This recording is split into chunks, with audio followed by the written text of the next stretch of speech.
Hi, this is Pat Johnson, your psychology instructor, and in this mini lecture we're going to start our discussion of memory. I'm going to go over the definition of memory, and then we're going to talk about the two tracks in memory. Memory, our definition is the persistence of learning over time through the encoding, storage, and retrieval of information.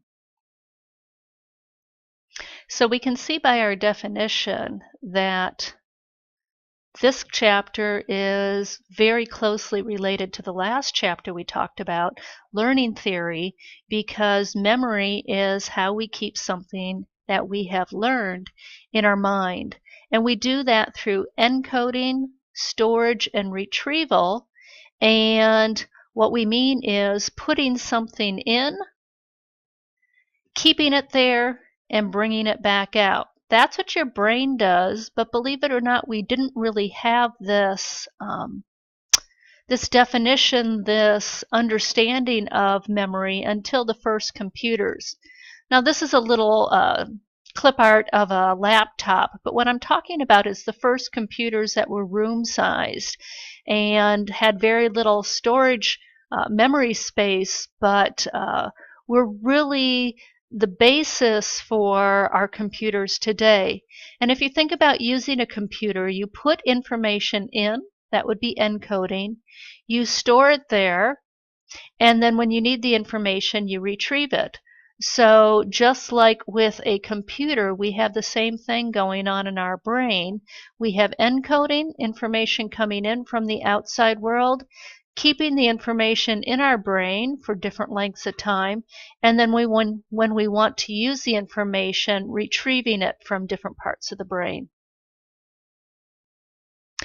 This is the model that is in our textbook and we'll be using throughout our discussion of memory. It's called the three-stage or the three-box model of memory. And basically, we have two tracks. We'll talk about those two tracks: automatic processing and then effortful processing. And basically, in either case, we have external events and getting to long-term memory storage. In automatic processing, we can do that easily. In effortful processing, you can see some more stages here. It's a little bit more complex. So let's talk about that first track, automatic processing. When we're talking about automatic processing, we call that implicit memories. In other words, no conscious effort is required. An external event happens, and it goes right to our long-term memory.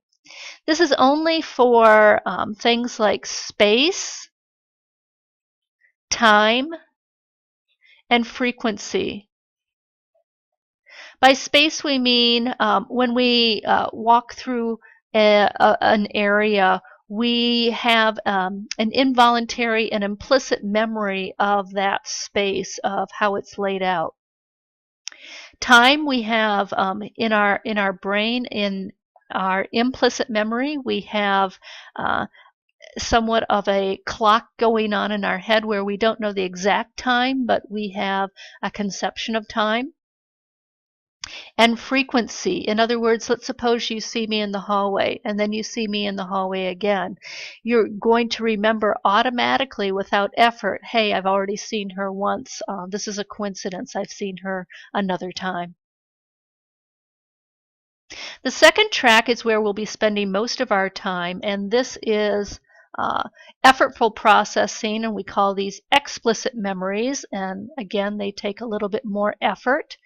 Here we're going to start out with external events, go into sensory memory, encode it, have it go into working and short-term memory, and then into long-term memory.